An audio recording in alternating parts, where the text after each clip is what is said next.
Captain's Log, February 28th, 2015. Yesterday, sadly, we lost Leonard Nimoy, and a lot of people asked if I would make a video about it, since I am such a giant Star Trek fan, and people know that about me, and I do a show called Ask the Trek Spirits with my wife, Sarah. She and I, of course, both really saddened by the news, talked a little bit about it today, and about things that we liked, that we love about both Nimoy's character, Spock, and Leonard Nimoy himself. I thought I would go ahead and take a couple minutes to put my thoughts on video. Wasn't sure what I would say that hasn't been said already today. I guess yesterday now. It's late at night as I'm recording this.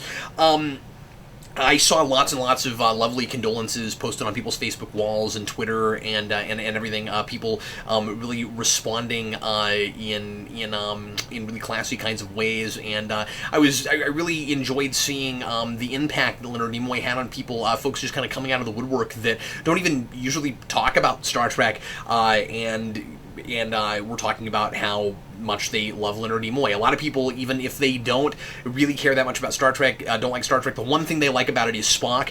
Some people, the one thing they like about it is Kirk. But I would argue that, first of all, you wouldn't have Star Trek anything like the way it is without that character and without the man playing that character. And B, I think that it is impossible to quantify the kind of effect that Leonard Nimoy had on the culture at large, and especially on television and Hollywood. Again, regardless of whether or not you like Star Trek, I think it's impossible not to appreciate the profound impact that Leonard Nimoy had on the film and television industry and on television as an art form. One of the things that I always loved about Leonard Nimoy was how much he attempted to elevate the medium of television, that it didn't have to just be Monster of the Week every week. When you were doing genre stuff, or doing a Western, or doing a sitcom, no matter what it was still a storytelling medium, and you could still be entertaining and have a lot of fun with it, and give people an hour of enjoyment while simultaneously making them think about things, and exploring the human condition, and exploring the culture that we lived in, and what was going on. What was going on in the world and how we felt about it, and it should be a form for artistic expression, just like any other kind of storytelling medium. It's not just about selling soap or cereal that week. And Leonard Nimoy wrote a lot about that, and I've read both I Am Not Spock and I Am Spock, both great reads. I Am Not Spock is one of the best autobiographies I've ever read. There was a time when I remember people still talking about I Am Not Spock like Nimoy wrote that, hating that he was still identified with Spock, and like it was some kind of angry letter or something. And I think that finally that went away several years ago when, I don't know why, but when I finally read the book, I was like, oh, that's not what this is at all. The whole book is actually is actually Leonard Nimoy actually wrestling with that question and trying to figure out where Leonard Nimoy begins and where Spock ends, and trying to figure out how much of that character is in him now. And as he is so identified with that character, is he still the man he was before he played Spock? And there are all these really interesting conversations that he writes between himself and Spock, and it's a really cool discussion about identity. And I bring that up because there are some letters in I Am Not Spock that Leonard Nimoy transcribed that he had written to the producers during Star Trek's original run while they were filming it. And he would say he would write letters when he didn't like how the scripts were going, when he thought things were too typical TV, and when he thought that the standards weren't high enough. And he was not afraid to speak his mind, and certainly that was a thing that could kind of get you in trouble as an actor, but he cared about the art. It wasn't just about a paycheck for him. And I always thought that Leonard Nimoy was a pretty down-to-earth guy.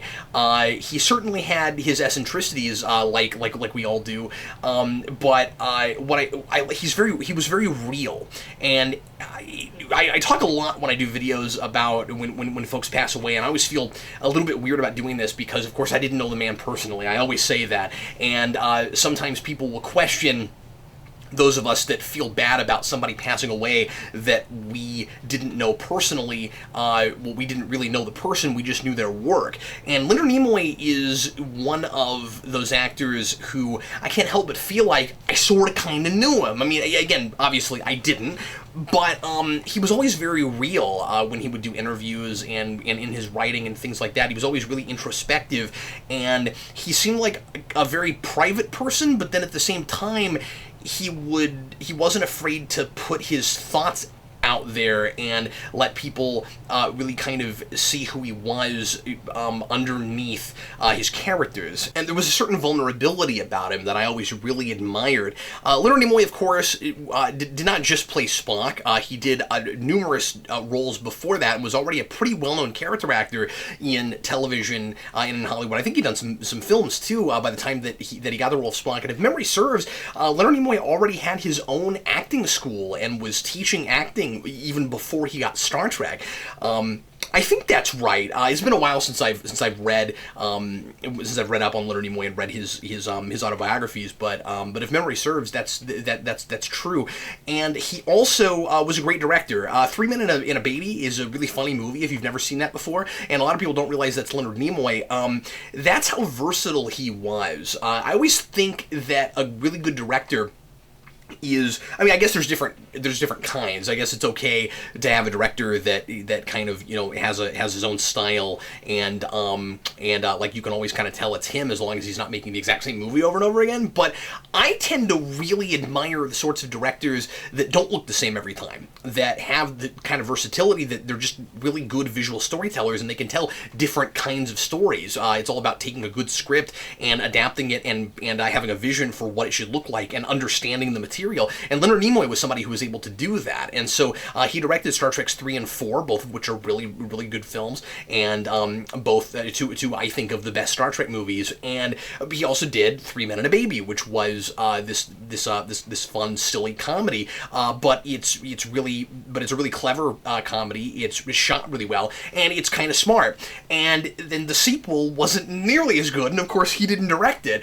As I said, he directed Star Trek 3 and 4. I think Star Trek 3 is really underrated, and I always thought that it was really kind of neat that we kill off Spock, and then Leonard Nimoy himself directs the return of Spock, and of course, if you've not seen The Search for Spock, Spock is in all of, well, Leonard Nimoy playing Spock is in all of a minute and a half at the very end when they finally, spoiler alert, find Spock, or rather, they actually find him quite early, but he's on the Genesis planet, and he's going through his life cycle again really rapidly until he somewhat conveniently gets to the age that we know him, so that he can look like Leonard Nimoy again.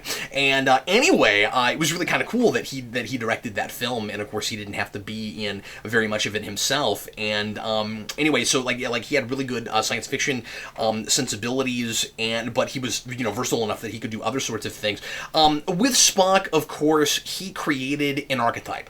You can make the same argument for William Shatner with Kirk. I think that's part of the reason that Star Trek has persevered the way it has and stuck around. And you know, both Kirk and Spock are kind of to a degree kind of brand new archetypes. Although Kirk was kind of like envisioning a retooling of the kind of swashbuckling action hero, the kind of Errol Flynn type, whereas Spock was kind of just something brand new. Certainly he had that classic stranger in a strange land thing where he's the outsider, he's the outcast, he's the person that nobody seems to be able to identify with, and then ultimately ends up kind of being the most human of the characters. And that's so perhaps, I mean, and of course that existed going all the way back. We have that in Shakespeare, we have that in some of the epics, but So maybe that too is kind of a retooling of that archetype. But when you think of the stoic character, you think of the alien that just can't quite fit in because he has a culture that's so completely different from everyone else. But through him, we see how everybody really is in certain ways kind of the same. We think back to Spock, and of course every Star Trek after the original series had a Spock-like character, and every single, as far as like a stoic character and a character who doesn't feel the same way other people do or suppresses emotions, you certainly had that with Data, and Odo was sort of that character for Deep Space Nine. You have that in every Star Trek series, but you have that, of course, in a whole lot of other series. I think Teal'c in Stargate has a little bit of that kind of Vulcan stoicism. And then, of course, when you see any other Vulcan after Spock, they're all, every actor after that is looking back to Leonard Nimoy to do that Vulcan thing, and he completely invented that from the ground up. And as I said, I don't think you would have had Star Trek making it all the way to now and being the big giant cultural phenomenon that it is without Spock. Spock, of course, was the only character that kept around from the cage into the second pilot, and was amusingly the one character that NBC asked to be axed from the show when they ordered a second pilot.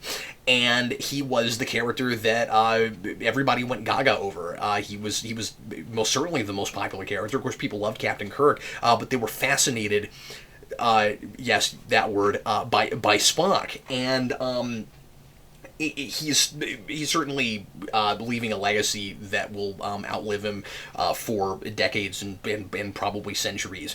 I'm glad that I got the opportunity a few years back to see Leonard Nimoy live on stage at a Star Trek convention, and I saw him one year, and then I saw William Shatner the next year, and he was just always really gracious with the fans, and a lot of fun. And one of the things I also really appreciated about Leonard Nimoy was that he was really cerebral, but not in an obnoxious, pretentious way. Like, he somehow managed to always come off as like super intellectual, and yet he didn't talk down to people. I never felt like when Leonard Nimoy was talking to someone, or even just talking to a screen, when he was being interviewed or something like that, he was looking down on anyone or acting like he's above people as a celebrity.